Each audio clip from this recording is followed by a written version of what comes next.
What's up? This is Unscripted Strength again. I think we are on episode 13? 13. Yes. As always, please like, comment, subscribe, do it. My mom has decided she is going to take me back in. So that was really cool of her to do. Keep asking the questions. Love hearing from you guys, especially at the gym. But if you're listening to this for the first time, welcome. We're going to talk about our training and how it's been going. And then we're probably just going to spit the shit about some stuff fitness and probably say some stupid things as we always do. So I'm Coach Ethan, and we have Day. and we're gonna start out with Dave's training because hers is always way more exciting than mine, um, because she's way cooler than I am. Yeah, so it was actually interesting the past, at this point, 2 weeks. Because I remember our last video, we're talking about how I reached the 45-mile mark. And I'm like, all right, yeah, I definitely have Yeah, some more juice left in me. And I did not have more juice left in me. And it that's right. wasn't, You broke yourself. yeah, which is like, it was a weird feeling because it was like, oh yeah, I found my limit. Like I find where like my body breaks down. So that's exciting. But then it's like, oh, I can't run I can't run as much and I have to do some modifications there. Yeah, That being said, I do think that if time wasn't a limiting factor and I was so stressed about that, I do feel like I had more left in me. But what do a you mean lot time was a limiting factor? because just running 45 miles and then I was going to go to 48 to 50. And it was like, at that point, it was like I was trying to squeeze it in my schedule, losing some sleep, the whole thing. And I think just that stress like really did add up. I didn't have enough time to recover from that. Sure. So I think that was and it was a busy week for me last week with like traveling and all that. So I do think overall, like my body can handle more, but I don't think I can handle more, like with everything going on. So, but it was nice to find where that was for me. So, I started adding in things like isometrics and all that to my training, which like, to be honest, I hate isos. Like, I just hate them. So that was kind of crappy that I have to do that, but I'm still training normally. I've subbed out some things from running, so instead of running as much, I brought down the load for that weekly and just put in like Stairmaster and some spin bike stuff and just like get some just baseline foundational aerobic work. And Mm-hmm. those feel fine. If I were to pick back up my running back up to like let's say 30 miles per week, which I'm not at, but let's say I do go back to like 30 miles, I'd probably start feeling something. So it's a little bit too soon for that. So I'm keeping it at like 15 to 20 per week. And I'm going by like how I feel. So 15, 20, and then doing a lot more other things like Stairmaster and all that. So yeah, but other than that, lifting's normal, just with the more isometrics, which is not fun. But I have two questions. What kind of ISOs are you doing? I'm doing single leg ISO, so there's that. So with the safety squat bar that Joseph got me, thanks Joseph. Mm-hmm. I'm doing just ISO lunge with that, and then I started off with 30 seconds per leg, and I'm just going up incrementally, and I'm going into a really deep position. So like I also feel it in my hip flexors as well, because like I'm in a very wide position and very deep. So it's honestly not as targeted to my knees as I want them to be. So I added in that. I added in a single leg wall sit holds. So just with one leg up, single leg wall sit holds. And then I'm doing an overcoming ISO on the leg extensions. So I'm going to Anytime Fitness one time per week so I could use machines. And it's been so fun, man, doing like just Hell yeah. machine workout. But I added in overcoming ISOs on the leg extension where I'm just pushing as hard as I can in different angles too. I'm just playing around with the angles right now. Yeah. But yeah, and then I went to Marley's work last week and she did BFR cuffs on my Mm-hmm. legs, which I hate. I hate BFR cuffs. I get like my anxiety. I start panicking. I'm like, I just freak out. So we did BFR cuffs and she had my legs strapped down. So I would like push into the strap and do an overcoming ISO with the BFR cuff on there. Ew. Yeah, I know that was not fun. That was rough. And it was like 8 minutes of like 30 seconds on, 60 seconds off type thing. So it was like a few Jesus. sets. So Yeah. that was not fun. We were supposed to do that twice, and I was like, I don't think I can. Like, I can't feel Yeah. my leg. It's been like strapped in here for like 8 minutes. It goes Mhm. numb, so I freak out. But yeah, that's what I did. I'll probably add in some BFR stuff just because she took a BFR course. I've read some papers on it. She's way more knowledgeable on it than I am, so I'm just gonna play around with that. Well, fun. That sounds Yeah, fun. yeah.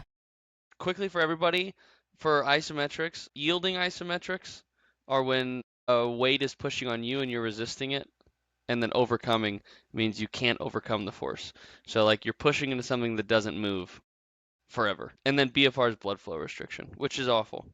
And don't Hmm. try it by yourself unless you're actually I'm just gonna say don't try it by yourself. It is one of those things where it's like, as a coach, I would be scared to have people do it because, like, it's a weird thing. Although there are a lot of benefits to it, at least that a lot of other people have said. I've never really done it enough to be like, yeah, I believe it. I'm like a diehard BFR person. I've Hmm. read a lot of good things about it, and I've talked to a lot of people who are completely bought into it. I've read a lot of research where I'm like, this does seem like it's very, very valuable, you know, training and implementation.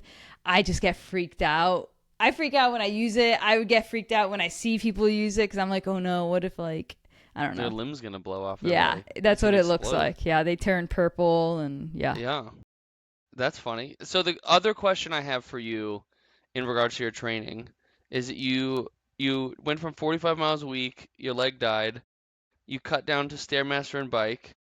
You're still at 30 miles a week. Am I getting that correctly? No, 15 to 15, 20? 15 to Oh 20. no, Yep. 15 to 20. Yeah. And you're going really hard in the gym, Yeah. right? Yeah. Okay, I would so say the so. first thing you said to me in this breakdown of your training was I started to increase my volume to see how far I could push, Mm-hmm. sacrificing my recovery. And I think we've done this once before, where you were like, I didn't like my seventh day of lifting, so I took all those exercises and put them in the other days. Yeah, for sure. Okay, so the question I have for you is, have you increased your recovery so that it doesn't continue to go down? You know what I'm saying? Yeah, for sure. So with the spin bike and the Stairmaster, I am Hmm. adding those in based on feel and how fast I can recover from them. Because I could Stairmaster for like literally 2 hours and it would give me like less recovery than what a run would do. Like at least that's an exaggeration, I feel like. But I'm trying to like hit home the point of like it's a lot easier for me to do that and it takes a lot less on my body. So I've added those in. And like if you do a spin bike's not hard and obviously you can Yeah. adjust the resistance and all that. Yeah. Overall, like in terms of like the wear and tear on my body has been a lot less. So there's that. Another thing too, and I said this to you offline before we started recording, where like my work schedule at least the past 2 weeks have like calmed down a bit because I have a lot less weird one-off like things that I've had on my schedule. So now it's been a little bit more tame. So like this morning I woke up without an alarm, which is wild. Yesterday, same thing. Who This is she? weekend, same thing. So I still wake up like before 5, but it's my Whoa, body that's naturally cool. doing that, which is amazing. Yeah, that must feel amazing. Yeah. But then there's also, I'm not going to lie either. There is a mental part of my body where I'm like, okay, I'm not running. I need to like fill this up still. So I sometimes like kind of go over. I feel like Sunday I kind of like went overboard where I was like, okay, I'm going to do an hour Stairmaster, an hour spin bike, and then I'm going to do a little Metcon and then I'm going to lift, which like I was fine. And I took a rest day the following day. But that was definitely my mind telling me I need to do something now that I'm not running and I'm going to fill it up a Yeah, little too much. If sure. that makes sense. Yeah. Sure. Yeah, that definitely makes sense. I think to touch on a point that I made a few weeks ago about overtraining versus under recovery. How do you feel about this statement? Do you feel like that's true for most people? Like were you under recovered or overstimulated? Like too much volume, not enough sleep and rest. Because you said like and I know that's kind of complicated because if your work was normal, your schedule was normal, and you had the time and assets to recover, do you think you could have kept going up in mileage? Yeah, I think so. And I Yeah. think, I would tell you, like, no, I think that was maybe my limit. Like, I feel like I have, I still sleep a good amount. I still like Hmm. recover and all that stuff. But if you were to ask someone who is in my life looking at me, if someone were to have like a camera on me 24/7, they'd be like, yeah, Day doesn't, maybe she's not eating good quality food. She's not drinking enough water. She's Yeah. getting sleep, but sometimes it's interrupted sleep. So there are those things too. So I think there are other factors in my life that I can kind of bring up a little bit more, which in turn would probably allow me to go a little bit more as well. So, That makes sense. yeah. Yeah, I don't know what I've thought about that a lot since we talked about it weeks ago. Yeah. About that. Is it undertraining or under recovering? And are Yeah. those two kind of like tied together? Yeah. But maybe not. Like, if someone's drinking 4 nights a week and deconditioned and, tries to do exercise, is it the fact that they're over exercising or that their nutrition and like health is not great? Mm-hmm. You know what I mean? Yeah. I mean, I guess it's overtraining for the ability you have to recover. Yeah, I think that's where I'm at. But you can kind of Where, turn both of those knobs, right? yeah, Like I can turn the exactly. training up, but I can drink 4 nights a week and then be like, my body hurts all the time. Right. Everything sucks. And it's like, okay, are you overtraining? Yes, but it's because, you're not doing the things you need to do to recover. If Yeah. you did those, you'd probably be good to go. Yeah. So I've thought about that a little too much. Like, where's the line? What's the line? Yeah. Cool. So what is that it for your training? Anything else? Yeah, nothing else is exciting Just for the still most. 7 days a week of absolute Yeah. monster behavior? Yeah. No, I took like 2 rest days last week. I took one already this Hell yeah. week. Yeah. I went for We like love an a rest day. yeah, it feels good. It feels good. I always try to do them on my busy days, which they're now I'm going to go on another tangent. So that also I feel like different people have different approaches to that where they want to take their rest days on their easy days like a Sunday where they don't have much going on. So Hmm. everything is easy, right? Like you bring your whole system down versus like for convenience, I take my rest days on my busy work days, which, Hmm. may not be as beneficial because, like, I'm still stressed and heightened from everything else. So I never truly bring my system down because it's always like, okay, well, I'm not working out today, but I'm like super stressed from work here. And then tomorrow it'll be like this. So the total is still the same. Then the next day it's going to be like that again. So it's like I never truly just bring both sides down, Yeah. which I think I would strive to do that, but I do it out of convenience where it's like, okay, I just don't have time today. Yeah, absolutely. I get that. I get that. And I get both sides. But I mean, even on your busy days, though, it probably adds a lot of stress trying to fit that stuff in. Yeah. So, I think you could see it both ways. I think it works both ways. I'm a big fan, and I have caught flack from a lot of people for this, but I'm a big fan of like rest days. Rest days and active rest days are like active rest days and recovery days, I think are different. Or Mm. active recovery and rest, I think is what I meant to say. But active recovery is like walking, yoga, light workout, spin bike, whatever.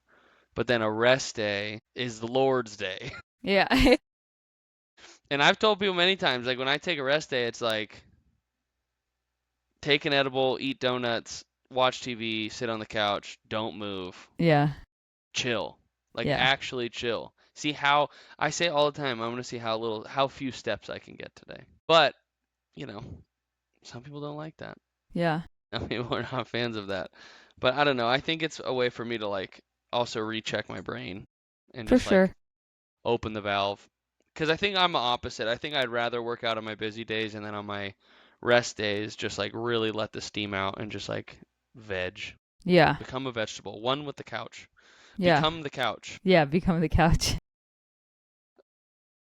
What about your Hell yeah, training? dude.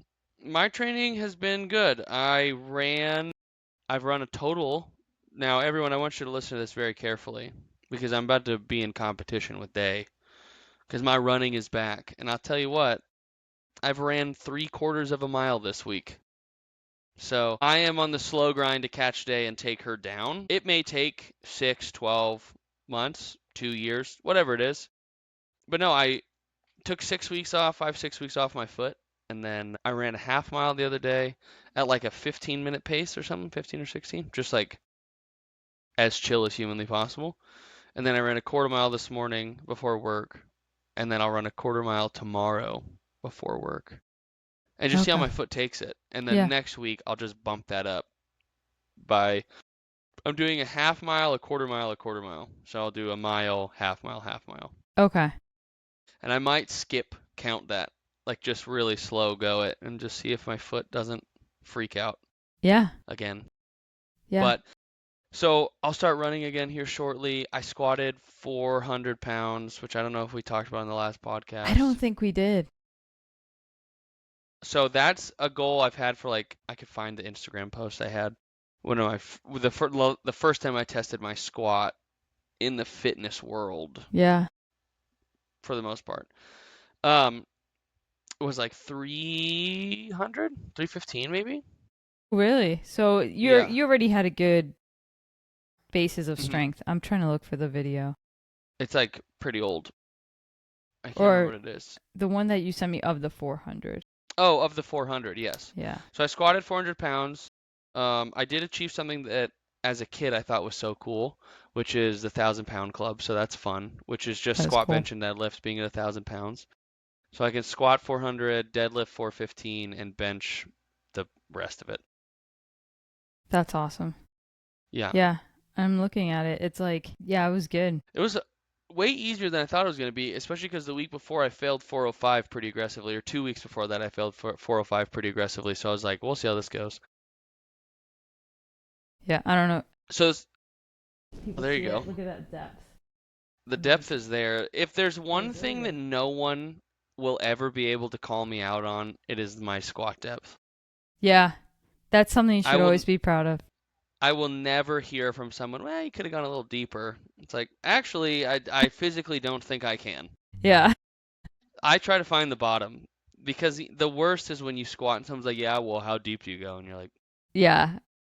Exactly.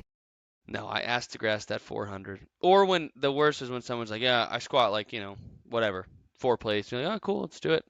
And it's like quarter squats, and you're like, Yeah. sick, sick, sick, cool, Yeah. cool, cool, sick, sick, sick, cool. No, no shame. They're still lifting weights, but you know what? Full shade. I don't like that. I'll stand on that one. I don't like that behavior. Anyway, so I hit my 400-pound squat, which was a huge goal. I'm in the 1,000-pound club, which is also fun. Like I Congrats. said, it's just squat, bench, and deadlift up over 1,000, which for internet standards and Instagram standards, if you look at the fitness industry, is not impressive. But in real world stuff, being really strong, if you don't care, is not impressive. But I have to remind myself that because sometimes I'm like, dang, okay, I'm pretty strong. And then I go see people squat, 650 for 8. And you're like, well, okay, I'm a peanut. That's cool. It's That's fine. I'm not even real. social media is just insane. I know. But no, I've been training pretty good. Just sticking with like a concurrent style training. So I like power and plyometrics in the beginning, and then compound lift, and then accessory shit afterwards. Pretty basic, like 5 to 7 exercises, 4 to 6, maybe 4 to 7. I found out, which I texted you about, and a few people I've talked to about, but I went to a workshop or a continued education with programming around pain with Dr. Justin Farnsworth, which was great. Great education, good teacher. And we were doing a Baton score test, which is for, why can't I think of it? Hypermobility syndrome. Okay. And so he calls these two people up because they said they had it. And we're like, oh, cool. So we're watching them do it. And it's like a test. You like fold your thumb back. You have to put your arm out, and this has to come back to your forearm, which, like, even just that, I have so much, I can get my thumb really far back really quickly. So I That can fold my thumb all the way to my forearm. no. My wrist is Yeah, gonna snap. yeah, that it feels tight, but it's not that weird on mine. Yeah. There you go, you got it, dude. And then not like it's even that big of a deal, but so we go through the whole test, and there's a chiro standing behind me who I'd been working with, who's a good dude, and I'm like doing the things, and he taps me on the shoulder, and he's like, "Hey, do you know you have hypermobility?" And I was like, "I don't know, I just found out. Apparently, I do." So if you get like a 5 or 6 out of 9 points, you have it's like a diagnostic criteria, and I got 7. So the only thing that doesn't hyperextend are my elbows. Okay. But some of the PTs said that that might be why my knees have always been a slight issue. Have I ever Mm. showed you my kneecaps? What they do? No. No. Is it I like have like Mr. Deeds where he like takes his kneecap out? I can't lift it up, but if my leg is relaxed, you can slide my kneecap probably like that far in every direction. It just like Gross. yeah, it's super mobile and my knees hyperextend. So my ligaments and tendons and stuff around my knee and patella tendon are really lax. So he thinks sometimes when I'm squatting or doing stuff, my kneecap gets like shifty because it's not as Okay. stiff as most people's, which is the only thing I'm concerned about. Other than he was like, you don't really need to stretch. Like static stretching is just, It's just not useful for you. yeah, everything's already too loose. Quit Yeah. doing that, which I've is s- cool. Oh, sorry. No, it just gives me another excuse to not warm up. You know what I'm saying? To One be like, thing oh, off fuck a warm up. I don't care. it. Yeah. So you're Oh, saying I'm already ready to rip, dude. Let's yeah, go. dude. You don't have to worry about that. No. I've seen a few athletes get injured, like frequent they're injury prone Hmm. athletes, and they were all hypermobile. One of them could like hamstring mobility was just insane, and he would constantly have issues. Oh, interesting. Yeah, like beautiful squat, like Hmm. his ass was literally touching the floor, like it was just Yeah. insane. Always injured, like every other week, just something. And I've seen it a lot with the swimmers because a lot of them are hypermobile. So yeah, that's interesting. So when you said that to me, I'm like, huh, Yeah, and interesting. I do feel like it's not like I have injuries all the time, but my joints always feel, that's like the one thing that always bugs me is my Mm, joints with lifting. My shoulders are always a thing. I'm pretty mobile in my T-spine and my shoulders too, my knees, my hips. All the major joints have caused me discomfort yeah, many times. yeah, Now, maybe not injury prone, but I definitely like I don't go 6 months without some joint, yeah. You feel it just being, often. yeah.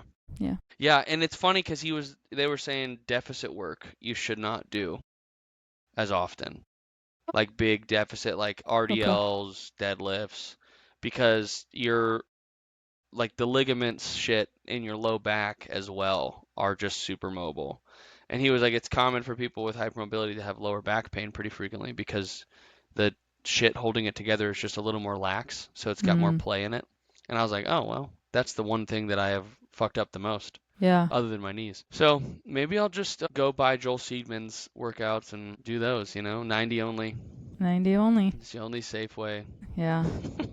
It's the only But no, way. my training's been good other than that. Just trying to keep it fun, do random shit, start running again. I'm actually excited to start running again, which I kind of don't like saying out loud. And I think it may be problematic for me that I feel this way. I have to go to a therapist and kind of You figure gotta get out. that checked out. I gotta get that shit Yeah. checked out because that's not healthy. No, Anyone who that's really really. likes running is probably like, similar to Ed Gein or, any of the serial I killers out there if you've watched the new show. could not. Marley had it I playing the other I'm gonna day, do it. I'm and gonna I watch it. really, I was like, Yeah. I was in the kitchen and she was playing it, and I was just like, can you shut it off? Like, can you change it? I could not. It was just like everything, like the lighting of the movie, of the show is like so dim, and oh, Mm-hmm. it just gave me like icky vibes. I was like, I can't. Yeah. Do you know his story, Ed Gein's story? He's the Texas Chainsaw guy, right? But he's not from Kind Texas. of, kind of. He like basically just killed people, skinned them, and made suits out of it and Yes, yeah. furniture. And so you're right about the icky vibe. I think icky is he was an icky guy. I think they would have said in Yeah. his time. Yeah. I think if they described him in court, they were like, Your Honor, he's icky. He's He's icky. an icky fella. And the jury was like, "Oh man, what'd he do? You can't be calling people icky like that. That's Yeah. crazy." And then they That's held why. up skin suits, and they were like, "Shit, That's turns out this pretty man's icky. icky as hell. He's a knucklehead." I'll probably watch it. I don't know. I don't like paranormal stuff, but that kind of stuff for You. some reason I hate love it though. It's like I Yeah. can't stand watching it, and then I'm like, what the fuck? Yo, that's crazy. Hold on, rewind that shit. Yeah. But you're Oh like man. Katie, because I'll put on shit that's kind of creepy, and she'll come home, and I'll just hit pause, and I'm like, Yeah, yeah, immediately she'll be like, turn it off. I don't want to hear the sound of zombies eating people. And I'm like, all right, my bad, dude. My bad. Uh, I can't All do right. it. Now that we've talked about Ed Gein being icky, what else is icky in your life? I don't know. That's a pretty strong word. So That's truly, true. That's it's a good just point, dude. that. Just like once I saw that, Just that. yeah, it has to be Ugh. at that level of like, Yeah. The question I have for you, maybe to wrap up our training stuff, is what are you training for? right now, absolutely nothing. You're just working like a dog. Yeah, right now it's like I think I'm kind of like on this like little journey where I'm trying to find like what I want to do. Like if there's any bigger goal that I want to take on. And like, yeah, I want to do a marathon, ultra marathon. I do want to do like those long distances. I want to be able to complete like 50 miles in a Hmm. race, like be able to do Hmm. that. And I think that's like a long term thing. I don't think like I'd be able to do that by next year, truly. Like I do think that's like a 2-3 year thing for me. I would love to do that while still like being able to maintain some level of like strength. I know it'll dip with once like, you're doing that, but I do want to like keep a good amount of it. But yeah. But truly there's not like a big goal right now. It's just that. Just I wanna I wanna see something just for my own brain. Percent of people run ultra marathons.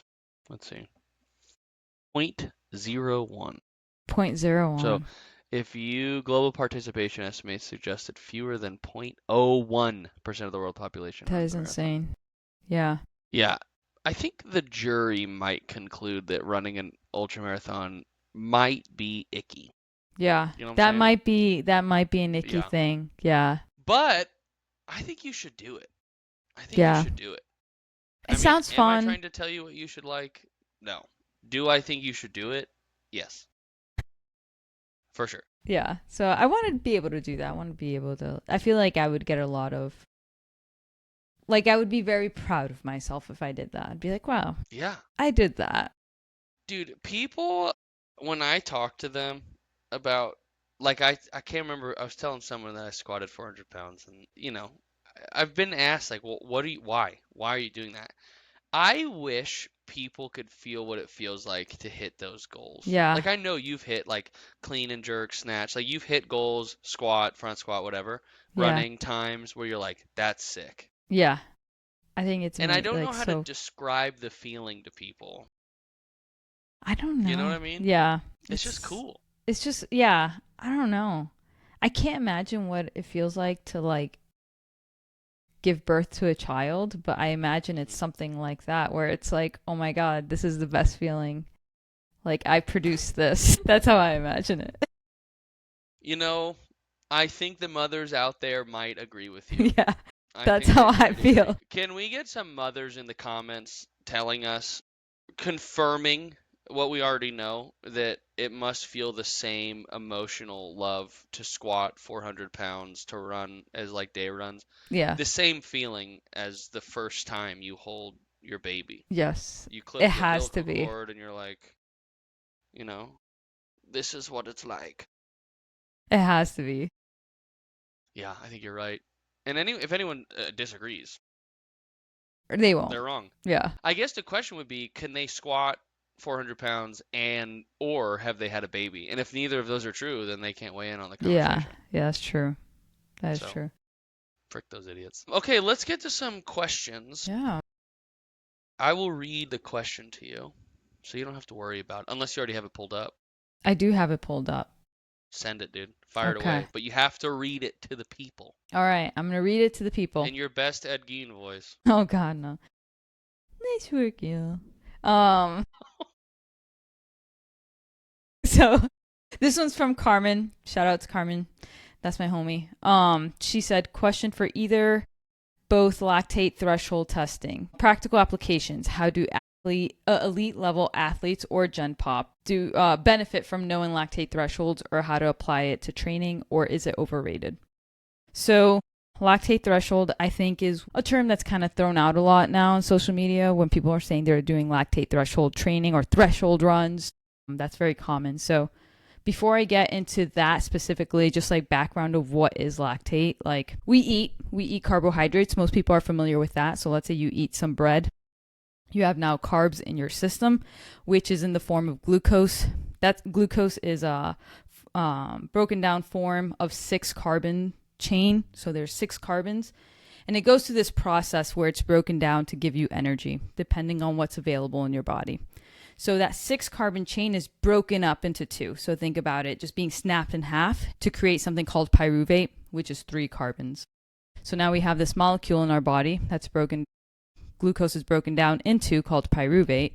And pyruvate has this decision to make whether it's going to go through one pathway or another. One pathway is called oxidative phosphorylation, where it goes into the mitochondria, and that's just an organelle that's in the cell. Most people know mitochondria as the powerhouse of the cell. If you from middle school and high school, that's one fact everyone knows. Mitochondria is the powerhouse of the cell. And that's because that pyruvate molecule that's came from glucose goes into there, and it goes through this multi-step process to create energy, right? So it creates our energy through that. Okay. And that's if oxygen is present. If oxygen is not present, then it goes through this other pathway where it produces a lactate. So that pyruvate is being now converted to lactate. Okay. So now lactate is also, like pyruvate, a 3-carbon chain molecule that ultimately came from glucose. And that lactate, what it does is it takes the hydrogen ions that are being produced and being added to the system as ATP is being broken down. ATP is our main energy currency. And so that ATP gets broken down, and I won't go into the specifics of how it's broken down, but every time it's broken down and being stripped away of its entities like phosphate groups, it releases energy, which is what we need. But as it does that, there are hydrogen ions that are now added to your system. Hydrogen ions create a very acidic environment. So that acidic environment is what's causing fatigue. So lactate then takes those hydrogen ions. It's like, oh, give me that. And it buffers your system. So that's what lactate does. Beneficial to have lactate, but we don't want it to accumulate too much, right? If a lactate's accumulating a lot, that means there's a lot of acidosis happening as well. So it doesn't cause acidosis, but it's a marker for it. So if there's high lactate, that means there's a lot of acidosis in your system, which ultimately causes you fatigue. So when someone talks about lactate threshold, they're talking about what's the threshold your body can take in lactate production before it reaches this point of fatigue, where lactate gets produced by your system, but it also needs to be cleared by the system, right? So there's a clearance and a utilization. There's a production and a clearance. And if the production is higher than the clearance, then that lactate's going to accumulate a large amount, and to the point of no return, you're fatigued, your workout's done, right? So that's where the threshold is. So there's the background on that. So lactate threshold testing.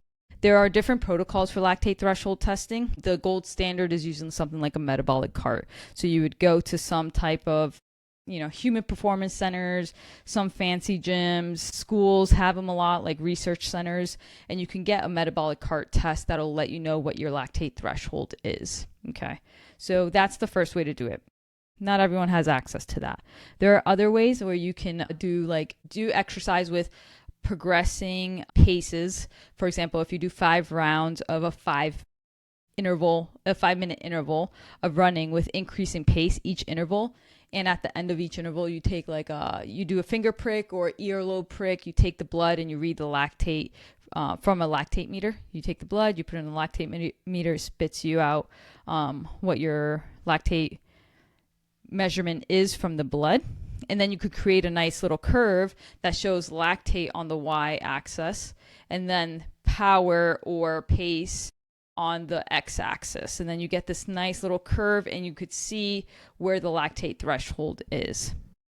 And I'll try to edit this video so I could put an example of what it looks like, a textbook version, right, of what that curve looks like. So you can do it yeah. So it'll give you a little bit more of an idea there. So there's something like that. There have been people who have added a different element to that 5x5 test where they're like, okay, you're going to do the 5x5, you're going to measure your lactate, and then you're going to go rest a little bit, and then you're going to give an all out 400-meter run. So that way you're looking at aerobic fitness through the 5x5. How much clearance can you get from the lactate, right? Lactate's going to accumulate, and you want to see how fast it's cleared, because that gives you a good understanding of your aerobic fitness.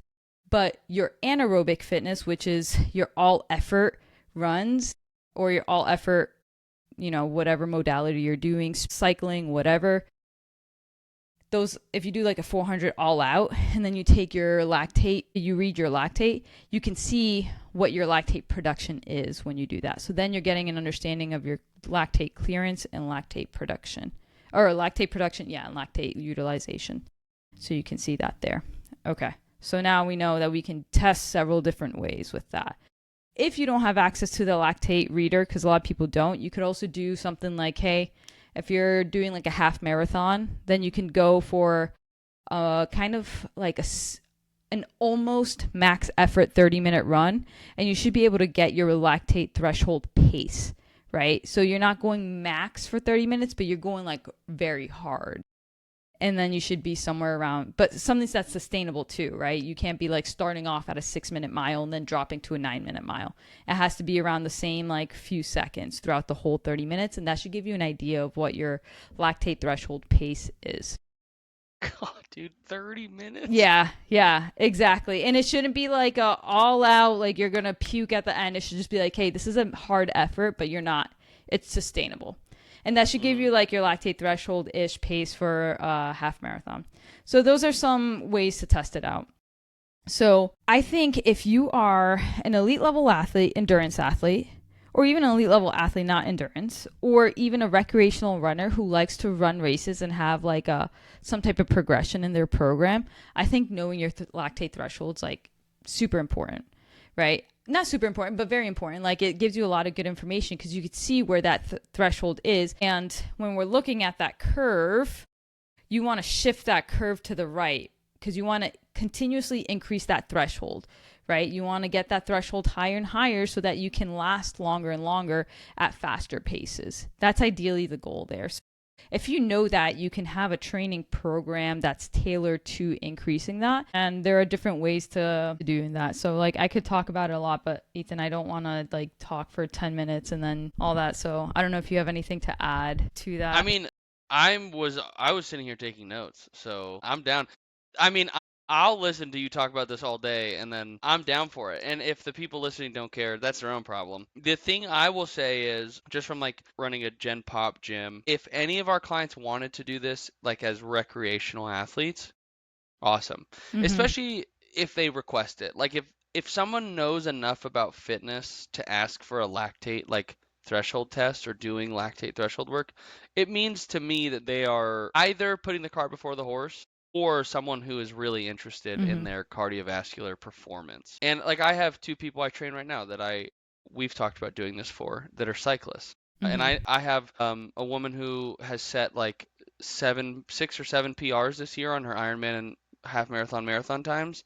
So doing that with her would be awesome. So like I have some general population clients who are recreational athletes that would be super fun with. I guess to answer Carmen's questions about Gen Pop, those are the Gen Pop people, and they kind of blur the line into like adult athlete stuff, like someone who doesn't just like I've got plenty of people who are like, I run 3 days a week, like 4 miles just because for the last 10 years because they say I should and I like running. It's like, okay, cool. And then I have people who are like, hey, I've got an Ironman, like a half Ironman here. I've got this, I've got this, I've got this, I got this. Those people are Gen Pop people that I think this test would be dope for. The rest of them, I couldn't care less. Yeah. At all. I literally just couldn't care less. And I think just meeting like the general fitness guidelines is the thing we're working on. And then absolutely, like if they can get that shit down for a while and then they're crushing it and then we do it, dope. I'm in. Yeah. So that would be my answer for that. Yeah. And I think like for let's say general population person who runs 3 times a week or they just started running, like I don't think they would need lactate threshold unless that's something that motivates them or that's something super interesting to them, because a lot of times to push the needle on lactate threshold for a lot of people, it's just doing easy runs. That's like one of the main ways of getting your lactate threshold up is doing a lot of easy runs. Once you've accumulated a lot of time and a lot of mileage doing that, then you're going to transition into a little bit more moderate runs where you're working a little bit more with the mixed fiber muscles, not just type 1, but type 2, kind of mixed fibers, zone 3 type work where it's a little bit harder. And let's say you're doing a marathon, then doing some type of like marathon pace runs for shorter time frames, right? Now you're transitioning from super easy runs to something like that. So a lot of people are going to make a lot of gains in that foundational base work. Mm-hmm. And then you get into that. Once you're done there, then you'll do like accumulate time at your lactate threshold pace or just below your lactate threshold pace. You know, you do intervals, you can do it all at once, however you want to do it. If you're doing accumulate 10 minutes, you could accumulate it however you want. You could do it 10 minutes at your threshold pace. You could do 2 by 5 at your threshold pace. I know I went through a cycle recently where I was doing threshold sessions twice a week and I was accumulating like 1 week was 30 minutes, the next week was 36 minutes, the next week was whatever minutes at your threshold pace, and I would just break it up. Like if it was 30 minutes, I just did 4 sets. Was it 4 by 5? 5 sets at 6 minutes. That's what I did. 5 sets at 6 minutes, and then in between each 6 minute interval, like rested for 2 minutes. Like I would just walk, and then I would do it again and again. And they were like hard, but they weren't like soul crushing, which was nice. But that was because I did already at that point like a year of foundational base running work, so I started incorporating that in. But yeah, I just want to add something for anyone who's listening who is not a science nerd, specifically like Day, but also like me, but really like Day, in the best way. The easiest way to understand this is the same way we talk about lifting weights. There are adaptations that we're chasing, and adaptation is just like getting better at shit. And to get better at shit, you got to do the shit you want to get better at. So if we want the lactate to clear better, which means we're turning over energy better, we just work close to the hard, we work into the hard area, and this hard area moves this way, and then we just keep chasing it. Same way you want to get strong. You're not going to get strong lifting 5 pound weights, but the closer you get to that wall and you sit here and you work there, that number comes up and then we chase it. So when we're chasing adaptations and running, it's similar concept to lifting weights. You're like I want to get better at my legs not burning as much. It's like okay, we'll run for longer with your legs burning a lot and then stop and then do it again and then stop. And then next time you run, your body's going to be like, "All right, I guess I'll get better at that." Right? In yeah, like the simplest way possible. that's a really good analogy, because now when I think about it, we always talk about like, you know, when you lift, you want to lift heavy, go hard, operate maybe RPE 8 to 9, which is essentially like when you're doing like the threshold runs and the threshold intervals, you're essentially at that RPE. Like here's your threshold, you're operating right here, because at this point you're still going hard, but your body's still able, you should have the aerobic foundation and your body's still able to clear that lactate, so the clearance and utilization is still high, so you can operate at this level for longer, versus if you're operating here, that's like a RPE 10, you're going to crash out very fast. Same thing, it's like cluster sets. When you're doing like a cluster sets on an RPE 8, you do 2 reps, rest a little bit, do more, rest a little bit, do more, versus just doing an AMRAP at a slightly heavier weight. You're going to get like 3 reps and then you're done for the day. Yeah. Yeah. Yeah, like you just do shit really hard, but not so hard that you can't do it, but hard enough that you can do it, but it's really difficult. And basically, you're just like you're putting requests into your body to be like, "Hey, I want to make this better. Does that work?" And they're like, "Yeah, that's good enough. I'll get better." And you just do that over and over, and then all of a sudden you have someone like Day who's running, what did we say? 45 miles in a week, No longer. and No then breaking longer. her leg. Yeah. RIP. Icky. Icky. That was icky. No, that's a good question. That stuff's fun. I Yeah. like that stuff. Yeah. Thanks, Carmen, for such a Thanks. technical question. No, Yeah. those are a good time. Also, must be cool, Carmen, to have access to one of those med cards. Whatever, dude. Whatever. Yeah. Kind of weird, huh? It's funny. Like, I know she knows all that stuff. So it's funny she Yeah, asked. Carmen. Yeah. She showed me the lab. I need to get down there and do one. I just need to do a Dude, you test and puke should. everywhere. It'll be Yeah. fun. Oh, you should do it. I'll bring my GoPro Yeah. when you do it. Okay. Yeah. I'll just let me run for a little bit. Cause can you do running or biking? I think her lab specifically has both, I believe. Okay. Yeah, I think there's Just both. because I know that part of it is doing a modality that you're used to, right? Yeah. I feel like you And would be. I don't bike. I know, but you have strong legs. I'll do it. I'm down. Yeah. I'll ship it. Yeah. I feel like you would actually I'll do. do a bike. I want to get a bike. Don't tell Yeah. my wife. Do it. Get a bike.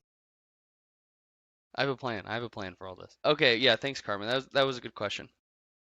Oh man. Okay, this one's for Coach Day. I'm gonna read it for you because it's so nice to you, I dude. know. You gotta meet. We should get coffee with Shayla. She's incredible. Yeah. This one's for Coach Day. You are such a powerhouse, and hearing about how you Man. balance work, training, I read those backwards, and school is genuinely inspiring. I'm curious, how do you manage to maintain so much muscle mass? She's calling you jacked, by the way. Thanks, Shayla. Just want you Man. to hear that I'm on going to the go to flip sleep side. so happy tonight. How do you manage so much muscle mass while keeping up with such a demanding running and cardio routine, as well as work? I struggle to find energy for both powerlifting and cardio since so much time is needed for recovery in between sessions. The hybrid question. Does lifting or cardio take precedence in a given week? And can you share a glimpse of what a typical week looks like for you both in training and diet? I think we did that at the beginning of this, Mm-hmm. fortunately. We kind of talked about that. I think both. My diet's been a little bit better, and like the simplest way to answer that, it has been better. Yeah. I mean, it's getting better. There we go. So, yeah, it's not like, oh, it's been better. I'm saying like I'm working on it Yeah. actively. Okay, so how do you balance it? How do you balance it? And then what's your advice for powerlifting and cardio? Yeah. I think one thing I'll mention with like the maintaining muscle mass, if you were to see a video of me from 2 years ago, I was 20 pounds heavier. Obviously, that's some 25 actually. And that's with some fat, but a lot of it was muscle. So I have lost a lot of muscle since then. So sadly, because I've increased like my focus on running. So that's just natural and that's going to happen. It kind of sucks, but you know, it is what it is. Another thing too is I do think I am fortunate in the sense that I can build muscle pretty quick. And I know some people are more, different body types where I'm sure like some people have heard about like think about if someone's tall and slender, it's very hard for them to build muscle versus I'm short. I'm 5'2" and a half, 2 3/4 actually. And so my shorter She's 5'3". builds, yeah. Yeah, I'm basically 5'3". No big deal. So I kind of have like a build like a gymnastics athlete where it's like you build muscle pretty easily or easier than if a taller person. So I have that advantage with me too. But I think one thing was that I've have so many years of just doing like just bodybuilding training like before I did anything else. So like I've already like gained all that muscle mass and so it's easier to maintain as long as you're getting enough like, protein and your nutrition's pretty decent.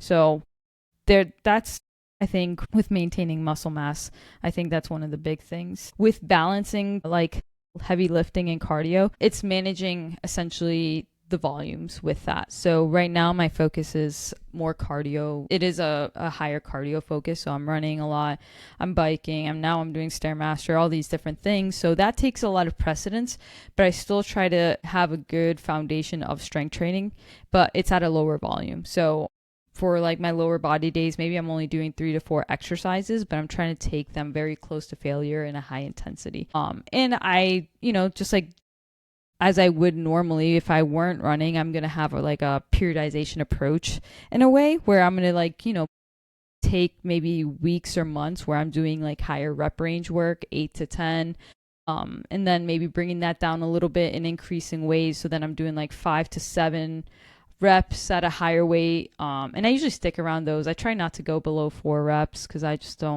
not like super powerlifting focus, but kind of managing the volumes is like the main thing. And then where's the focus, right? If your focus is gaining muscle or getting stronger powerlifting, then that cardio is going to be a lot less. So you're not going to be running 5 to 6 times a week. Maybe you're doing 2 to 3 times, right? And then the volume may not be that high per session. Maybe you're only doing 20 minutes, 30 minutes, or whatever it is, but you're having still some foundational and touch points with that. There's just not as exaggerated, where like that's how it was with me before. I would lift 5 to 6 times a week. There was a lot more exercises per session, and a lot more variety in there. And I was doing cardio. It was like I would do mostly like Stairmaster, and I would only do that 2 to 3 times a week for 30 minutes each session.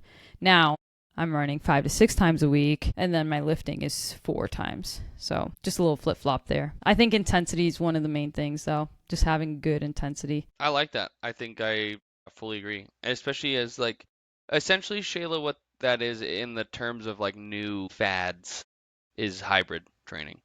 You do two types of training, it doesn't matter what two or multiple, that do not help each other out. In fact, most of the time, kind of mess with each other. Mm-hmm.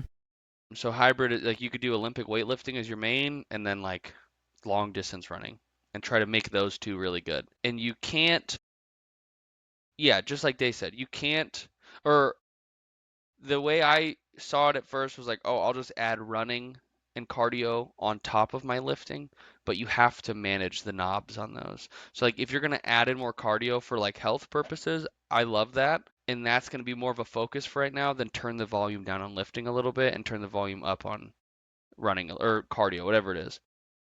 If you do like really low impact cardio, it's a little more manageable, but it's still like, an hour, 2 hours of constant movement is fatiguing in general. It may not feel like it in the moment, but it's very taxing. So, yeah, just turn the knobs differently. Like if you're going to add it, shorten your workouts by 15 minutes and bring the total volume down, like reps and sets. Instead of Mm-hmm. like a 4x3 after 3 warm-up sets on deadlift, Yeah. do 2 warm-up sets and then 2 working sets and just call it there and move on. You're still gaining the qualities you need. You're just managing fatigue, which is the big killer. That's what'll get you. Because fatigue, a lot of fatigue is injuries. Over fatigued plus work, high chance of injury. Yeah. Yeah. Well, those are some good questions, dude. Yeah. We always love them. Please leave more. Yeah. Leave more. Subscribe. Like Follow and share. us. No, yeah, Yes. thank you guys for listening.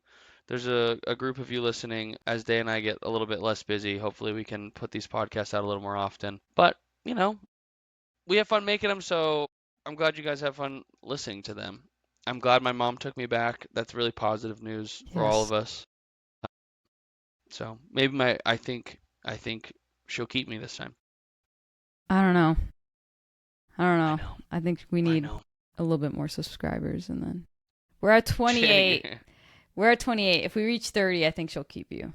Okay. We need Yeah. to get 2 more subscribers on YouTube. So go bother your friends. Yeah. Send them our videos, bully them. Let's bring back Yeah. bullying just for this podcast, no other situations. But yeah, bully your friends to watch this podcast. Tell them if they don't, they're stupid, they're idiots, they're dumb, stupid, dumb idiots, whatever you want to call them. Yeah. All right, All friends, right. thank you for listening or watching, whatever you're doing, probably listening. All right. Thanks, everyone. Bye. How do I shut this off?